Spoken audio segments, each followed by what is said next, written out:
Good morning, everybody, and welcome to the Social Housing Roundtable, episode 175, I think. A huge welcome to you all today. Hope everyone's doing well and enjoying the slightly better weather at long last. Nice to have everybody back. I know last week we did 3 in-person sessions at the CIH Brighton conference, which went down brilliantly. And we're a little bit contentious, but we're really great to facilitate. So it's nice to be back online with everybody nationally today. But I can see some people who joined us last week, so a big welcome back to those as well who were able to join us for the in-person sessions. My name's Matt Baird. I've been running these now for 3 or 4 years. They first started during lockdown, which was 5 years ago, but took a little bit of a while to kind of get some momentum to start doing them every single week. And certainly that's what we've been looking at for the last 3 years or so. And what we're here to do, as you'll see from my tagline and from the session information that goes out, it's all about creating a community from the conversations that matter. We're here to debate, discuss, have difference of thought, have difference of idea, and bring those to the table in a respectful way, in a place where actually we're never going after one person, we're not disagreeing with necessarily a targeting against one person in particular. It's more like, actually, that view isn't one I share. Have you thought about it this way? But we want to encourage a difference of thought, because I do believe we've forgotten a little bit how to have discussion and debate in a very respectful way. Day to day, I work in recruitment. That is my day job. I've been doing that for 14 years in social housing. That is what keeps this funded and running for free. So a huge thank you to everyone who's supported that and works with me on the recruitment front. If you are looking for help or advice, please do reach out. But also a big thank you to both Alertical and CMSG, who are our annual sponsors for 25 going into 2026. Without them, this would be a far more difficult thing to be able to run every single Tuesday. So on to today. To those who've been before or been with us on the longer journey throughout the roundtable history, you will recognise both Clare and Joe. Clare and Joe both did sessions with me very early on when we had about 6 of us around the table. So the fact that we can now get 50 so of us around the table and they're still here, a part of that community, is incredible, and a massive thank you to you for being able to support us for so long. But also the topic of today is really key, because I think the term KIM, knowledge and information management, is still one that some people don't still really understand, don't really still kind of get on board with in the way they need to. And Joe and Clare have both been running and coordinating a really interesting piece of research and surveys to kind of benchmark where we are with KIM across the sector, and they're going to bring those today. So if you are new to the table, please feel free to make introductions in the chat. Whilst Joe and Clare are sharing their insight, please feel free to put questions, thoughts, ideas, general mind dumps into the chat regarding what's being shared. And then after about 20 minutes or so, we'll open this up into a more open forum discussion, and everyone will be welcome to come in, share their ideas, and really engage in debate. So I'm going to pass over to Joe and Clare. A huge thank you and a massive welcome back to you both. Thank you, Matt. I think we're going to start with me, aren't we, Clare? So I will share my screen with you all now and make a start on that. So for those of you who don't know me, and I know some of you on this session already through LinkedIn and through our other contacts, my name is Jo, and I'm the owner and CEO at Big Picture Training. And Big Picture Training provides customer service and customer experience training and consultancy into the not-for-profit sector and the associated commercial sectors too. So we don't only work with housing associations, we also work with contractors as well. But the focus is on the customer experience. So that's me, but who or what the heck is KIM? Obviously, KIM isn't a person. KIM is an acronym for Knowledge and Information Management. And Clare and I are here today to talk about the Knowledge and Information Management results of a benchmarking survey that we conducted in response to the Ombudsman's recommendation that landlords undertake self-assessments of their knowledge and information to improve their practices. So the Ombudsman reports that poor knowledge and information management is ubiquitous in the complaints they receive. I had to Google ubiquitous. I'm going to own up to that now. Ubiquitous? What's that mean? Ubiquitous, found everywhere. The May 2023 Spotlight report on KIM included 21 recommendations to improve knowledge and information management in the sector.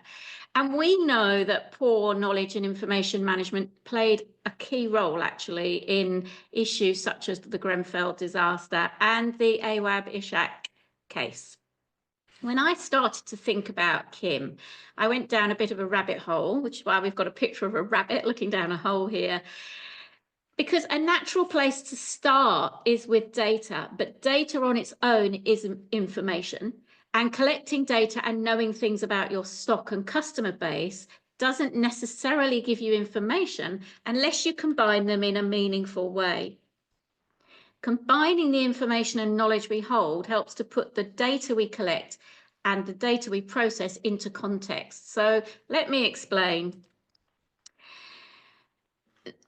Data is the raw, unorganized facts that need to be processed. So data is numbers, it's facts, it's statistics. In housing, data is stuff like names, addresses, date of birth, vulnerabilities, next of kin, satisfaction scores. If we think about our personal experiences, in a maternity ward, for example, they say that they routinely record data such as a baby's birth weight. But why are they recording that? So, you know, just put that in the chat. Why do maternity hospitals, maternity wards routinely record a baby's birth weight? Why do you think that is? Any thoughts on that? I've got to get the chat up, actually. Can't get it. Don't know where it is.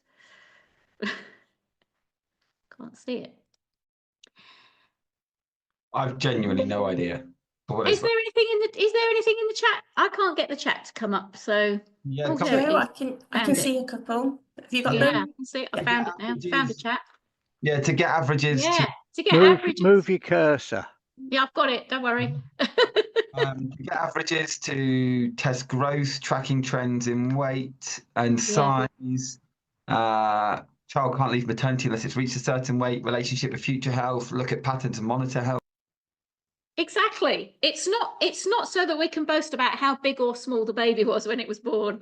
It's so that we can track their growth over time to ensure they're thriving. That's why we do it, why it's recorded.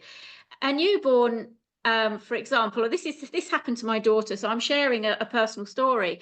The newborn granddaughter was recorded at birth as weighing 3.2 kilograms, but due to a recording error, her weight was noted as 3.8 kilograms. Over the next week or so, she lost weight.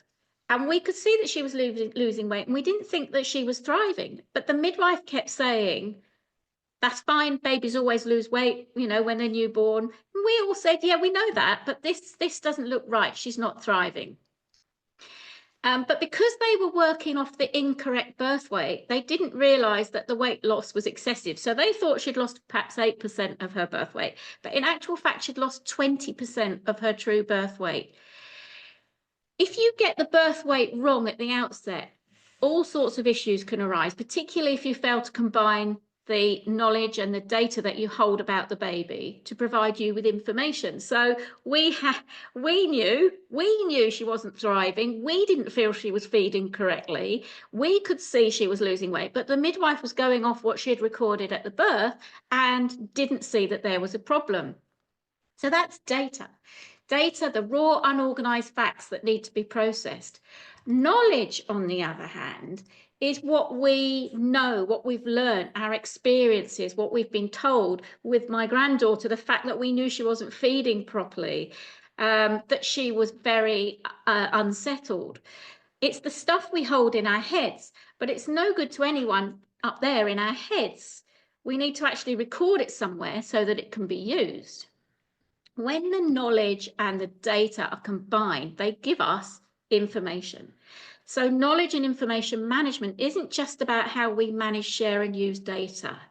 It's a combination of how we manage data, share our knowledge and combine them both to give us information to inform service provision. So as we go through today, we're not just talking about data here, we're talking about a combination of everything we know and how we're storing it, how we're sharing it and how we're using it.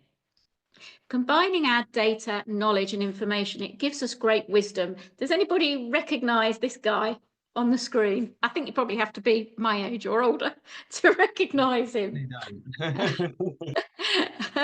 It's Mr. Miyagi from the Karate Kid. Yes, absolutely, Claire. Mr. Miyagi. He emphasised the importance of understanding the why behind what is No, not just the what. He says, with great knowledge comes great wisdom. Every piece of data, all the knowledge you hold must be stored somewhere so that we can turn it into information to help inform the services that we provide. However, some people don't recognise the value of the knowledge or the data they hold or why it needs to be recorded, so they don't store it anywhere. Some people don't store data some people actually store and collect data they're never going to use. Why are they doing that? Some people record data in the wrong place or make incomplete notes. Some people just don't know why they have to make records. Some people don't use the data and knowledge that's been recorded to make informed decisions. And some people forget to make notes or store data because they feel other tasks are more important, that it's not a key task for them to do that. In your personal life, who do you deal with that keeps records on you? Just type that in your chat. In your personal life, who do you deal with that keeps records on you? The GP, the bank, yeah. The accountant, yes, the accountant knows loads about me. My wife, yeah, the tax, everyone, most organisations we deal with keep some sort of record or data on us, don't they? Matt, did you do that poll that I sent over to you yesterday? Have you got that to hand?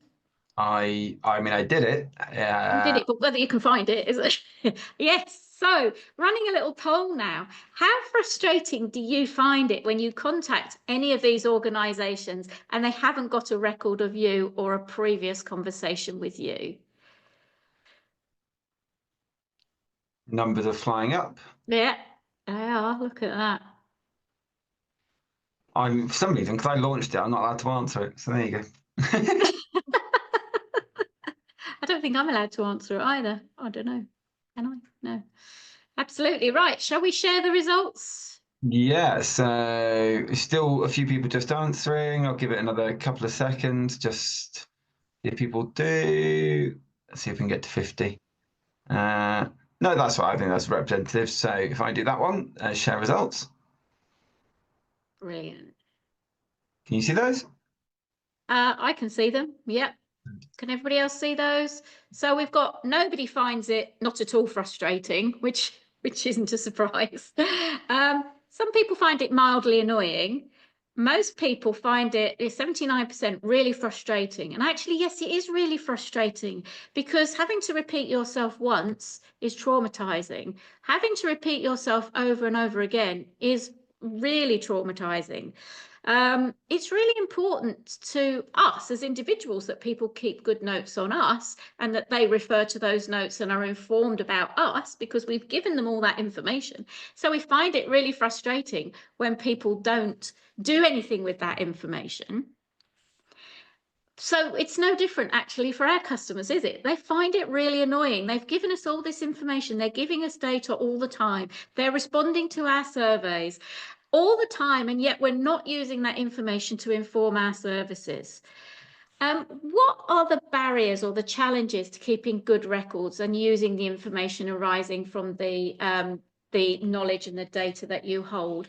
What do you think are the barriers? Type that in the chat. What do you think is causing this issue? Time. Yeah, everyone always says time. But it's important to the people who use our services that we keep good records. So we should be making time for it. Expertise, yeah. Some people just don't know what they should be doing and how they should be doing it. And we actually at Big Picture, we run the craft of good case notes and record keeping because frankly, when you look at case notes on systems, they are appalling. Yeah, adequate software and resources, yes. No system in place for contact centre to record issues, which is surprising because if you've got a contact centre, you usually have a CRM, which allows you to keep notes. I mean, even at Big Picture Training, we've got the smallest CRM, but we use it to keep notes on our customers. Again, the is being used by the people using it. So I think someone's capacity, don't understand the purpose, no ability, no system in place. You mentioned information overload. People use email instead. Yes. So all that kind of stuff is so much it's just beyond just the tech, isn't it? It's the process more broadly. It's culture, actually. It's culture that I feel is the issue here. They can also hear things wrong, so you end up with misinformation. Yes, people aren't checking with their customer that they've got it right when they're making notes. They're not saying, okay, so this is what I've heard. This is what I've put on the system. Is that okay? I've got a story about my dad, actually. When he was very, very ill, he had a massive stroke and he was in hospital. And the nurse actually said to me, oh, I like to stay with my patients. I've just got told off, actually, from the ward sister because I haven't been keeping records as I go along. I like to wait to the end of the day to type up my notes. And I sort of looked at her and I thought, it's not really my place to tell you, but actually, if you're not keeping notes on my father as you go along, when somebody else takes over from you, they're not going to know what you've done, what they haven't done. So you get called into another room and another nurse comes in. They're not going to know, what medication he's had, whether he's been to the past urine recently, all those things that they need to know. And actually, it did impact on my father's care, the fact that she wasn't keeping good case notes, because later on in the day, I had to say, Father hasn't passed urine for 6 hours. I think you might need to do something about that. And they hadn't got anything on the system to say whether he had or hadn't. It's really important. It can be life-threatening. Making data make sense was a strapline on a project worked on for BI system. You always need fresh info. Yeah, and Janie, you've put culture. Yeah. Quite simply, it matters to the people who use our services that we keep good records. We're no different in housing than a hospital or a bank or your GP or any other service that records information on us. And this was highlighted by the case of Sheila Silione.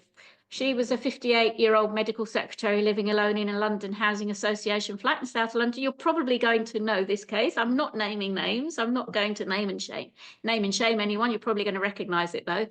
She was what might be called a model tenant. She paid her rent and council tax on time, and she always gave access for gas safety checks.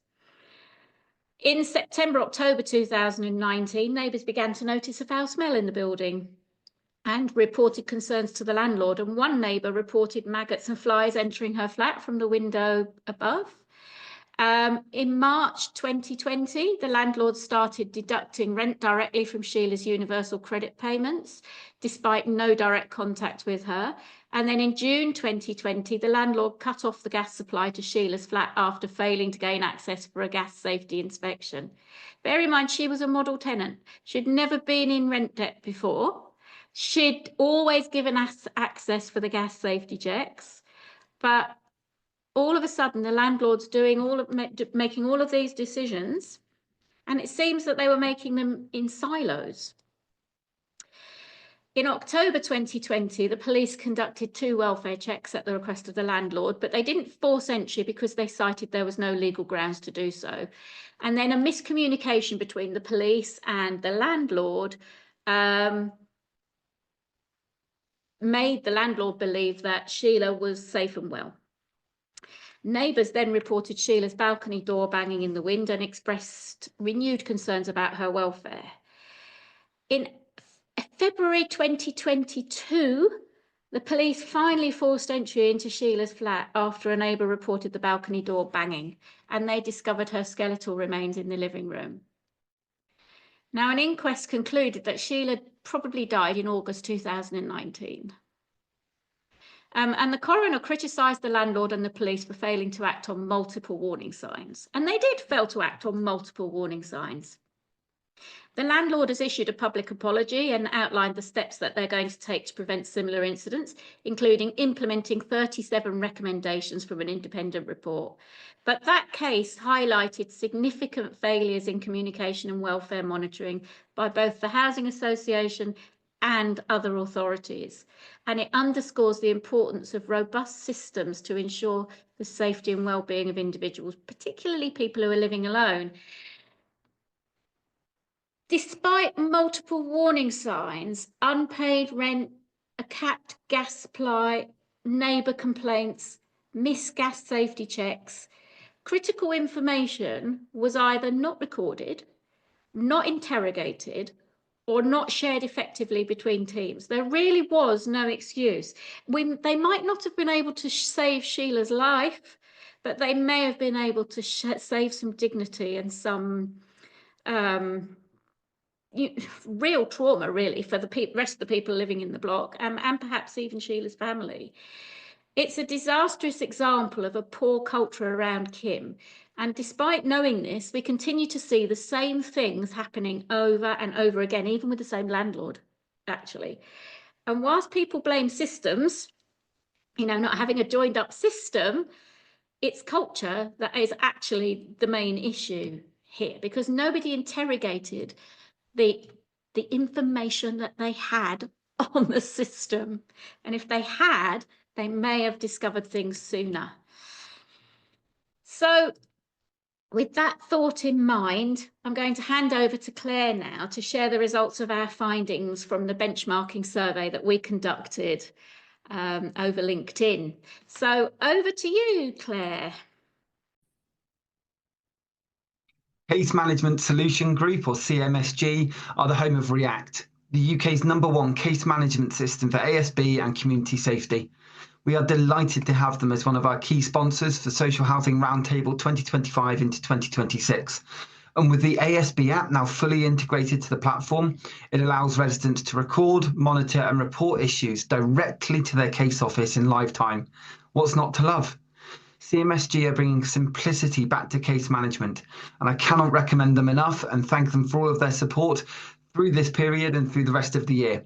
Thank you, CMSG, and do please go check them out on social media and on LinkedIn. Thank you. Thank you very much, Joe. Okay. Sorry, bear with me, everyone. I've been distracted by a few of the things in the comments that I'm going to pick up on shortly. So let me launch the slideshow.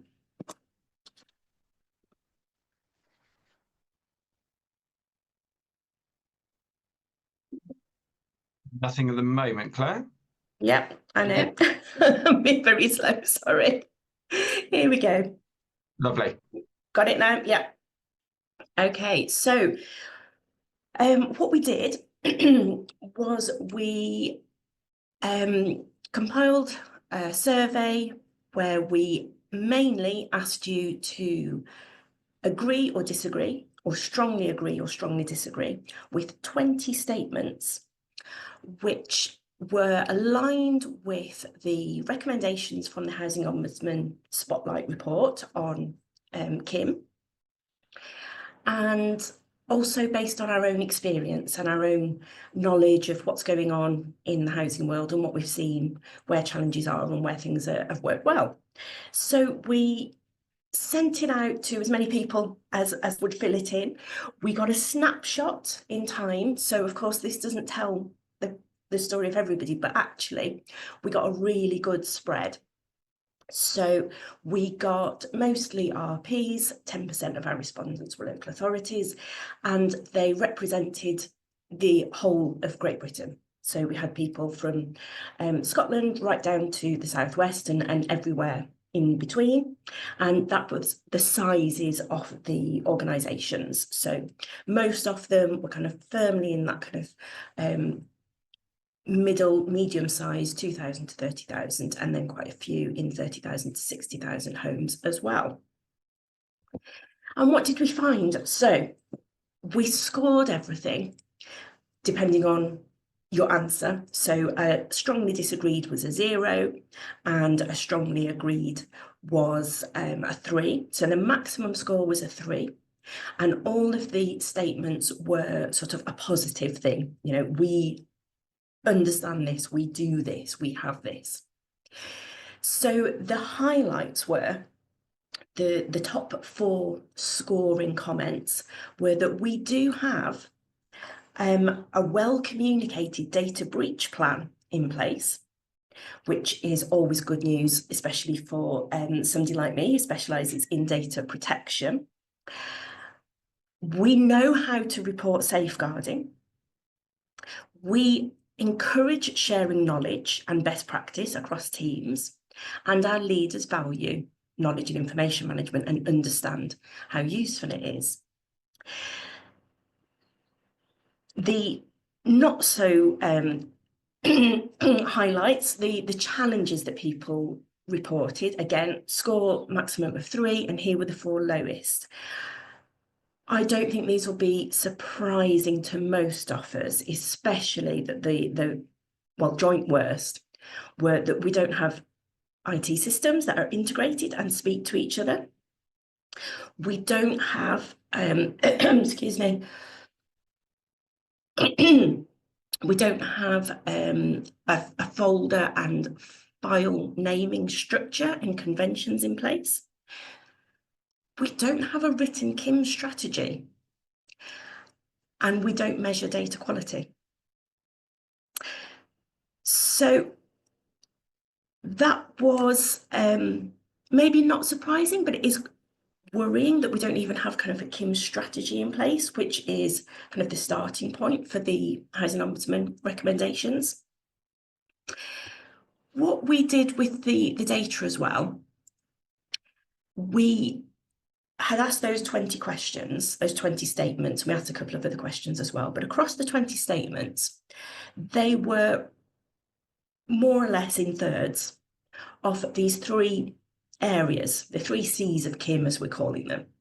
So we wanted to get a feel for where people were on the concept, so understanding what KIM is and understanding its importance, where they were with creating the building of the processes and systems that are needed for robust KIM practices, and then connecting the dots, putting everything into action to actually get to those results.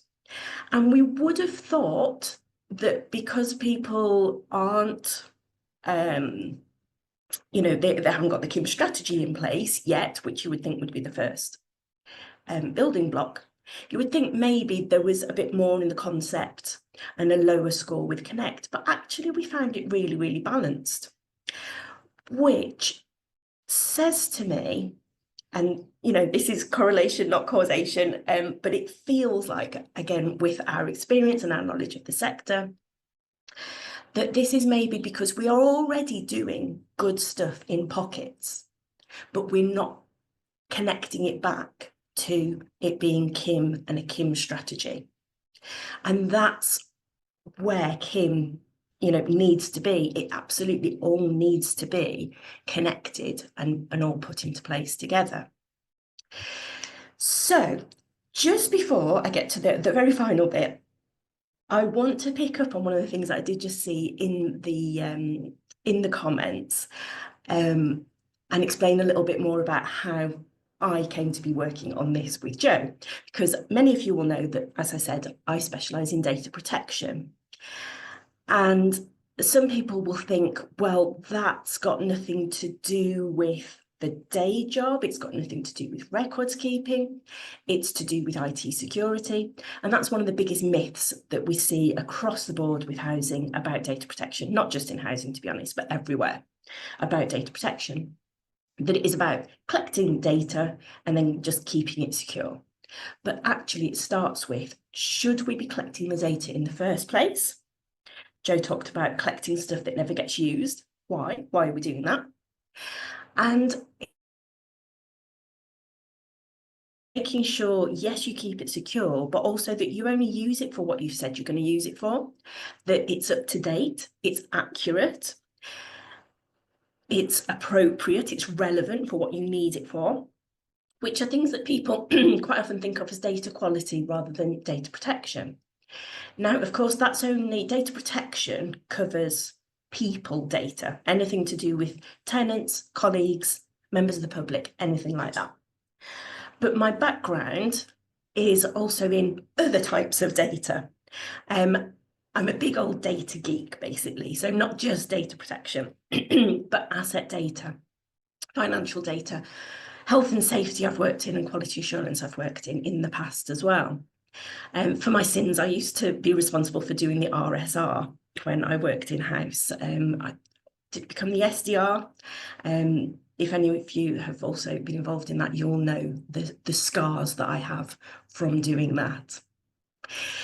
And what I find from looking at everything is actually the principles of data protection, looking after personal data, should be applied in terms of best practice to all types of data. And this is where Joe and I work really, really well together, in that our skills and our experiences work brilliantly together. And so next steps, we hope that we can support you, but also we want everybody, whether you get involved with us or not, to be doing these things. Everybody in the social housing world. I would say start with that KIM strategy, not just written, communicated as well. There was an interesting thing that we found from the data. We had 2 people from the same organisation filled in the survey, and one of them agreed that they had a KIM strategy, and one of them strongly disagreed that they didn't have a KIM strategy, and that's the same organisation. So it needs to be written and communicated as well. Then everything that supports that strategy or that policy is the written standards, the processes, the guidance, everything else that goes with it to make it happen. And then culture, as we said, it's so easy to say that there, culture and learning, make sure it, gets embedded. That is huge. We know that's huge. But it is, as Joe said earlier, it is a culture issue. And why I mentioned data protection, and I'd seen there earlier, you were talking about the challenges, and I think Kai said data protection. So I would be really interested in what you meant by that, if you feel that it is getting in the way. I know that a lot of times, I'm going to stop sharing it, a lot of the times with the issue that Joe was telling us about with Sheila there, a lot of people will say, oh, well, they couldn't share data because data protection. We are quite often seen as the office of no, and I know we've got some data protection colleagues in the room here today, and we're seen as, well, we'll just say no, you can't do that. That is not true. And if you are getting no's, then I don't know what to say, but it's not appropriate. If there is something that is going to, like Joe said, maybe wouldn't have saved her life, but it would have saved a lot of dignity and a lot of trauma, then absolutely data protection does not stop that. Safeguarding is not stopped by data protection. Doing the right thing is usually not stopped by data protection. And that's part of the message that I want to get across, as any of you will know when I've talked here before, that I bang on about that quite a lot, but that's a passion of mine. Oh, so Kai saying data protection is that the information collected is relevant and not just collected for the sake of ticking a box. Yes, absolutely. So yeah, you're not seeing it as a challenge. That's brilliant. But it gave me the opportunity to pick up that a lot of people do see it as a challenge. But it shouldn't be. It will challenge you to make sure you are collecting information for a purpose, but that's a positive in my book. So thank you for listening to that. Thank you very much, Joe, and thank you very much, Claire, for your insight. And as we've seen quite broadly, the conversation in the chat has really taken off, and I think a lot of people have got an awful lot of kind of insight from what you've shared today. I will now open it up to the floor. So if anybody would like to come in, please. I mean, the easiest way for me is either wave your hand at me frantically and I'll catch your eye and bring you in, or more easily, if you go to the React symbol at the bottom of your screen and click raise hand, we can bring you in and do it via that and kind of have some insight in kind of that way. As Kai said, data protection is not the information collected is relevant and not just collected for the sake of ticking a box. And I mean, in terms of, Joe, you brought up culture earlier on, and you brought up the idea that this has to be, we have to just start viewing this in a very, very different way now. Because one of the things that came out of some of the live roundtables last week, and more generally, I think one of the themes this year, we are so focused at the moment on terms like tenant engagement and tenant knowledge and all the rest of it, that we've almost course corrected too far, and almost kind of said, well, actually, you know, we are so adamant we have to get every piece of information and everything. We have to know exactly about everything, rather than going, actually, what we need to provide a warm, safe place to live. But we need to know that the place you're living in is warm and safe, and if it isn't, we need to fix it. And how does that and I'm actually doing a live roundtable tomorrow in London about the golden thread, which is, obviously one of the key things at the moment. But culturally, just before I bring in Alicia, I mean, culturally, do you, from this benchmarking, from this piece of work that you've done, do you think that we're in the right? Do you think cultures are prevalent and are going in the right direction and have improved since something like Kim has come in? Because we were obviously poor. There's no getting away from the fact we were poor. I'm not asking if we're good. I'm asking, have we improved? And do you think there is genuinely a shift towards trying to improve? Even if we don't know how, do we think there's a shift of trying to improve? Absolutely. The Ombudsman's follow-up report that was issued back in January to the Kim Spotlight report from 2023 indicates that they have seen an improvement. So that indicates that things are changing, that organisations are taking steps to make improvements. There were more organisations than we expected did actually have a Kim strategy in place. So people are putting those strategies in place. But one of the things that we did note and that Claire highlighted was that there were two people from the same organisation, one who said they'd got one and one who said they hadn't got a Kim strategy. So that indicates to us people might be putting Kim strategies in place, but are they being communicated and embedded into the culture of the organisation? That's the important thing. Does the person who's answering the phone and taking the first point of contact into an organisation understand and recognise the importance of the records that they're keeping and the data that they're entering on the customer and the impact on the business? And when somebody is making decisions at a higher level, are they actually interrogating the data that they hold and the information and knowledge that they've got on that customer? And cases like people, I mentioned it. Cases like Sheila earlier, the one I mentioned earlier, indicate not necessarily, because there are still cases like that happening where gas is being capped off, but nobody's talking to the housing management team. The housing management team aren't being alerted to the fact that, and often there's notices on people's doors that the gas is being capped off, that they're going to gain entry, but the cleaner is seeing that, but not saying, hang on a minute, there's a horrible smell. You need to investigate it. People aren't talking to each other still. There's silo working in organisations. So the culture is changing, I think, but it's not changing fast enough. And this is why I'm here, because it's all about the customer experience. It's all about customer service. So this is why Claire and I have teamed up on this. Absolutely. As you can see from the chat, Paul has said it's a back to basics approach, really understanding our tenants and the home they live in, demonstrating the learning and improvement from this. And that's maybe one of the, what's interesting from Paul's point, there's almost 2 points, really understanding our tenants and the homes they live in. I'd almost argue it's understanding the homes they live in. Those are almost two different, very, very different points. Geraint, storytelling is immensely powerful and helps get the message across. So thanks, Joe Clare, for sharing real examples. And Barbara, our tenancy sustainment team are being alerted to all capped gas cases to investigate, and that's probably exactly why. Alicia, I'm going to bring you in. Lovely to have you with us today. Do please jump on. I think it's one of those things that I'm a tenant, I'm an informed tenant, and I think it's one of the things that gets overlooked, and I get incredibly frustrated. And as I am a statistics geek, I love to interpret and make use of them.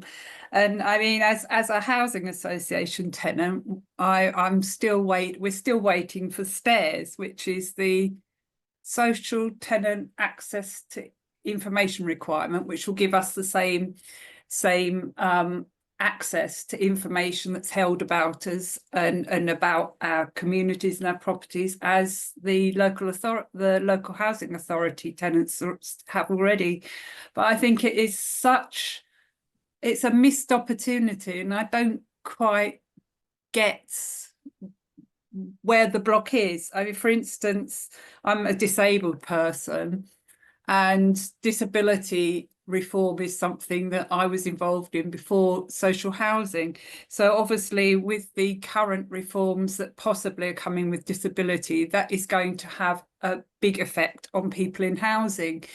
We need now, yes, it's still a green paper, but we need now to have more understanding of the disabilities that the disabilities that people are facing in social housing, and how many of those people are likely to be affected if for instance, things like PIP are cut, because it's okay if you're someone like me that is very aware of what my rights are and doesn't have a problem speaking to my housing association if I have an issue. But there's a great deal of pride among people, and there's a lot of people who will go. There will be more examples of people who are just left wallowing and, you know, in their own despair, unless we get this right, so that the housing associations and the landlords have more understanding of the potential for problems before they actually arise. Couldn't agree more. And I think this is so much of what's coming up at the moment. And it's, you know, I'm really, you know, it's one of those as well where, and I think Alyssa, you've said this before, it's one of those things where if you can truly leave egos at the door and leave kind of that kind of stigma and everything at the door, you can have conversations like these. And these are, yes, okay, this took a while to grow as a community, but it's one of those where tenants are welcome, voices are welcome, and we want to hear from all sides, as long as, and as it's always been, as long as there's huge respect across the board. And yet sometimes that's what's being missed, is this kind of, and you go back to the, you know, the story we had earlier, so much of it was, well, we knew what was going on. There's ideas stuff going on, but no one was listening. People weren't hearing what they needed to do. And you can see from the chat, you know, there's definitely an issue with information and communication shared around the organisation to the relevant areas to improve resident services. Systems aren't talking to each other, and neither the staff. But as Geraint to point out, what's bothering me is that those of us on this session are probably of similar mindset. Are we missing the people in the organisations who can make a difference? How do we speak to them, and any tips? Now, I'm connected with I've got about 20,000 people on LinkedIn. I individually invite 1,000 people to every single event of these roundtables. Plus, we've got the mailing list. Plus, we've got everything else going on. So I think about 4,000 or 5,000 people get invited. And yeah, I do always wonder: is it that we're still speaking to a little bit of an echo chamber? But we are more broad, because we've got people from so many different walks that actually that echo chamber is bigger than we think it is. But is that still influencing decision is absolutely key. Dave, I'm going to bring you in before we go to the chat, and then I'm going to go back to Joe and Claire with their thoughts on Alicia's. And Alert Call return as one of the keynote sponsors for the Social Housing Roundtable in 2025 into 2026, and we're delighted to have them back. Alert Call help as many people as possible feel safe, connected and informed by combining ingenious technology and award-winning human contact.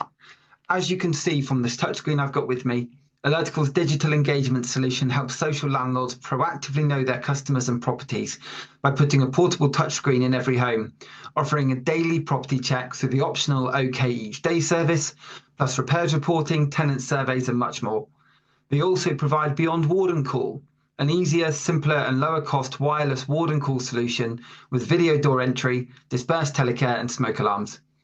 Alertical work with over 60 housing providers across the UK to enhance two-way engagement between customers and their landlords. In 2022, Alertical won the Queen's Award for Enterprise and Innovation, and in 2023, Alertical won Housing Supplier of the Year. We're delighted to have them back with us throughout the course of this year, and please do go check them out on social media and LinkedIn to find out more. Thank you very much, Alertical, for sponsoring us again, and the chat point. Thanks, Matt. It's good to see you again. Joe, Claire, I know well. The question, and thanks for the update and the presentation so far. Going back to Alicia's comments, my role as a consultant in the sector with technology and digital solutions and data and so on, and previously being a director in a landlord and currently a board member of the landlord, our job is to keep Alicia safe and to keep her in a property that is well looked after, and her welfare is considered as being a tenant of a landlord. You don't hear that very often from landlords, but that's the purpose, right? And to do that, we need to look at compliance a lot more often. Mold and damp, electricity, gas safety. There is still too many gas problems, explosions, mold and damp, and the issue you mentioned with Peabody. Sorry, I'll name and shame them, I don't care.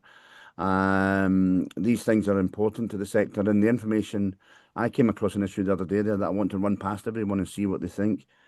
And that is, tenants are being asked if they should have IoT devices in their properties that will measure and monitor condensation, humidity, movements and so on. And it's a freedom of their rights not to have that.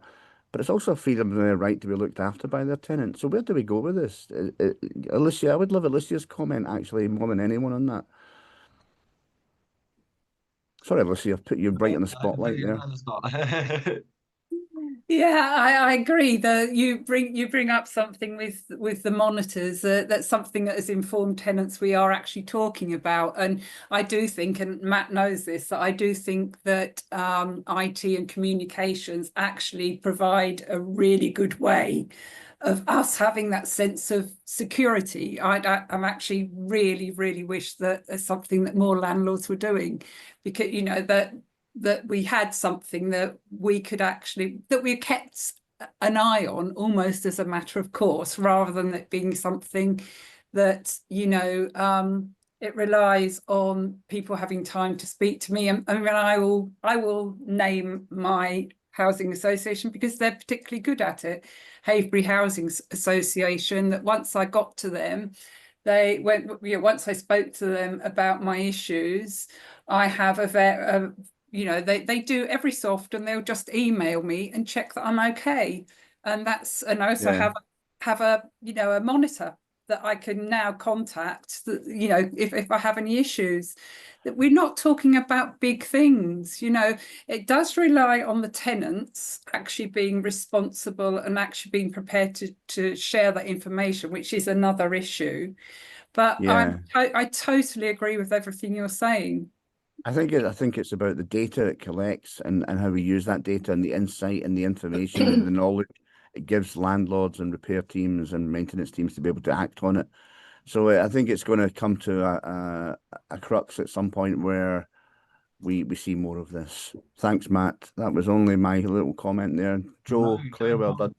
Thank you very much, Dave. I'm going to go back to Joe and Claire with their thoughts on what's just been heard, but there was also a point raised by Jamie in the chat, which has said, Matt, look, you mentioned the possibility of sector course overcorrection earlier. I'd reckon this is happening in various ways in different organisations. Having a strong KIM core alongside other areas that might unchecked when counter to this needs a strong balancing force that holds the various elements together cohesively. And I think this is something you're both bringing together. But Claire, I mean, I'll go to you first in terms of what you've heard from some of those who've dived in, but also points on the chat. Where's your mind at currently? So I will apologise that I lost connection for a little bit while Alicia was talking, so I did miss most of what you said there. I'm so sorry, but I think I caught the gist of it, and actually that together with what Dave was saying. Yes, we do need to be able to collect certain information. We can't provide a good service without it. And yes, there are people who do want to do the right thing. That's why we're all in social housing, or most of us anyway. We want to do the right thing. We absolutely want to help people and make sure they've got a warm, safe home, and we provide services properly. However, I feel like we're missing the foundations in a lot of places. And we are jumping straight to, well, if we collect more information, we can do more. But we're not actually doing the basics everywhere consistently yet. So if we're talking about, oh, well, you know, we need to know about ethnicity for trend analysis, have we actually looked at our policies and procedures to see if they are inclusive first? Alicia is talking about accessibility. There's a heck of a lot of things we can do to make our services and everything else, our properties, more accessible before we start going and collecting data. You know, the data should be the secondary thing, should be doing the doing first, in my opinion. And I don't think we're quite there. And it is not helped, and I have said this many times to the regulator and the housing ombudsman, that some of the recommendations we are getting from them are encouraging organisations to think that collecting data is the answer, when it's not. It might be an add-on at some point, but if we're not getting all the basics right first. I know there's a little bit of chicken and egg. Where do we sometimes need the technology and the data first? But in general, my feeling is that we are jumping a little bit. Thank you very much. There was a couple of points in the chat that come through that I was just looking through there. I know you mentioned you've got a Kim bite-sized offering through Digital Bark with Dave, which was great to see. Barbara's mentioned that housing associations having a support team that can help. I think sometimes the training there is very there's a huge disparity across the country, and obviously Joe's mentioned there about starting a Kim strategy workshop with Disruptive Innovation Network in June. There was a point further down, a couple of points really that I wanted to just bring through. So Kai had said building trust with tenants will make them more open to having smart devices brought into their homes and looking at the benefits. If tenants don't trust their landlord's intention, then there will be more pushback. And there was a point made by Tony in the chat there, said whether or not we need to consider if people who resent IoT probably don't like CO detectors and fire alarms, to which I've said, well, actually, I disagree. We've grown up with CO detectors. We've grown up with fire alarms. We know our communities. We've had people, they've been in our homes for years. We know what they are and we know exactly what they're for. Something new coming into our home when you don't already trust the landlord, when you don't have that kind of thing, can look a bit big brothery, even if it isn't at all, even though that's nothing to do with it. Immediately something else going, well, we're collecting more data on you, can make people concerned. And in communities where there's been a generational mistrust with landlords, that can be a challenge to overcome. And as Aduni has said in the chat, the erosion of a culture that supports a housing provider's ability to prioritise the welfare of residents in the context of the condition of their home began with the cutting of essential resources and housing providers. I agree that relevant data collection and an intelligent use of that data is essential. However, the workload of very willing housing officers has been escalated to an unmanageable level. Furthermore, the personal connection that resident-facing colleagues have with our residents is not valued in the way it should be. The lack of support the residents-facing colleagues have when it comes to referrals to essential services has a direct impact on residents. And to a degree, I believe that some of the focus on data collection and use has allowed sector leaders to ignore the essential voices of residents and housing officers when they say they need better resourcing, smaller patches, and better connections with external agencies. And I did miss that point earlier, but someone else in the chat did mention earlier there is there's almost a correlation between data slowly getting worse over years and more issues occurring with us relying more on tech and less on smaller, growing patch sizes and all those kind of things, and going, well, actually, we don't know our communities in the same way. We don't have the relationships with our people in the same way because the tech is telling us, as Joe mentioned right at the beginning with her niece, granddaughter, niece, one of the two, can't remember which, sorry. That thing around all it takes that piece of data being wrong, but the family knew it, but the data was wrong, and who are you listening to more?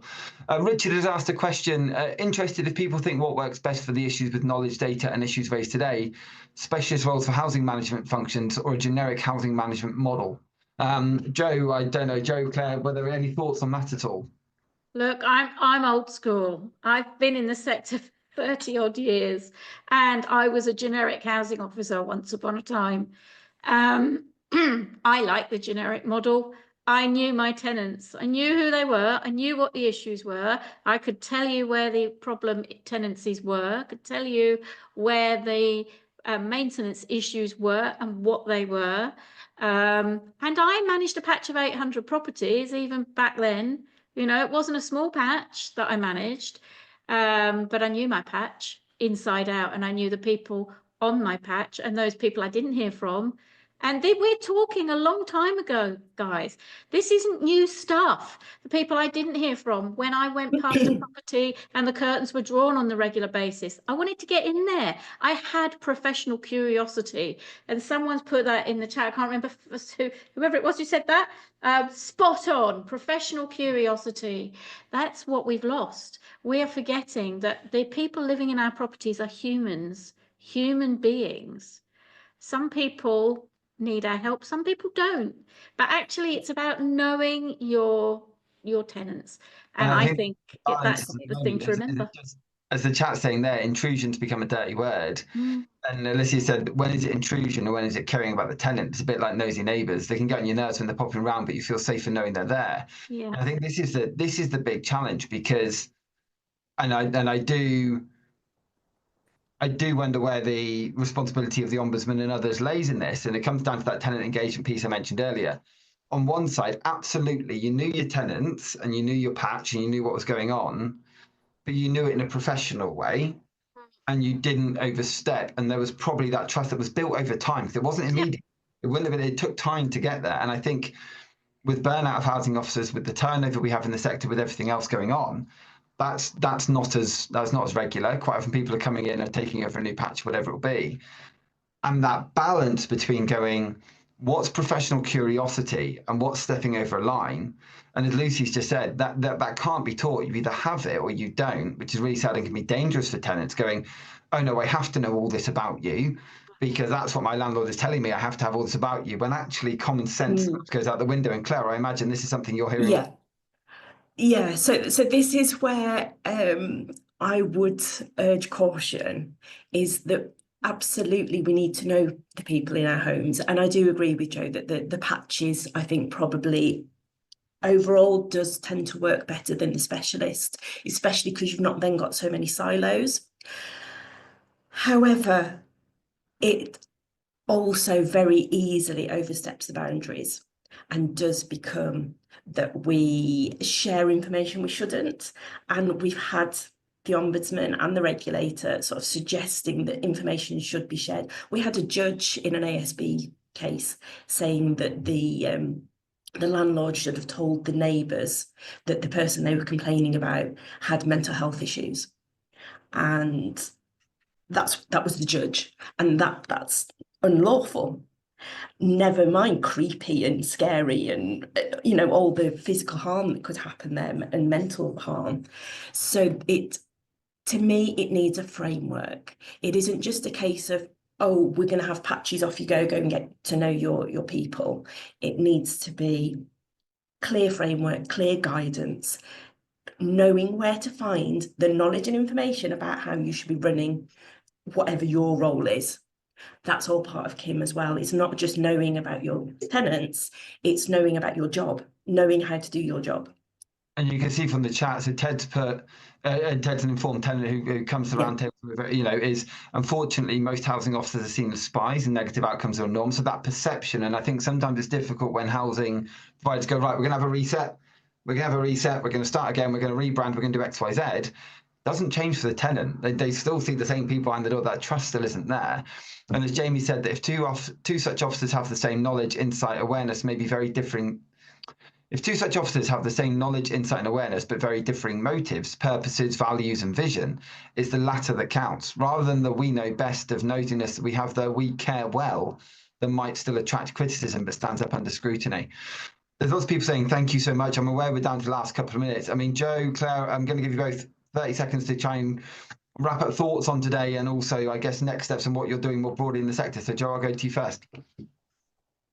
Thoughts on today. I think it's been a very thought-provoking session for me even today, to be quite honest. I agree with lots of the comments, particularly I'm loving the fact that there's so many customers here, actually, residents who can tell us their thoughts and feelings, and none of this is new.